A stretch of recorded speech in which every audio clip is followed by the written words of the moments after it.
આ બધી વસ્તુ આપણે લઈ લીધી છે ભાજી માટે. આ બધી વસ્તુને મેં બાફી નાખી છે બધા શાકભાજી લઈને. હું તો બાફવામાં જ મીઠું નાખી દઉં છું. મીઠું નાખી દીધું છે બાફવામાં અને 2-3 સીટી પાડી લઈશું. આ બધું બફાઈ ગયા બાદ ત્યાં સુધી મેં ધાણા સમારી લીધા છે.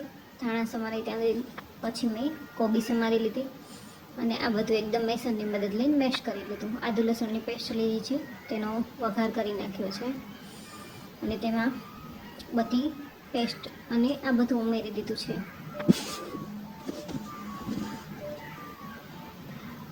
આમાં આપણે પાઉંભાજીનો મસાલો લઈ લીધો છે, 1.5 ચમચી જેટલો નાખેલો છે. લીંબુ નાખીશું. ત્યારબાદ કસૂરી મેથી લઈને થોડીક રોસ્ટ કરી લઈશું. રોસ્ટ થયા બાદ તેની હાથેથી મસળીને ભાજીમાં નાખી દઈશું.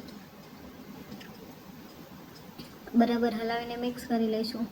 પછી જે કાપીને રાખેલા હતા ધાણા એ આપણે નાખીને સર્વ કરી દઈશું.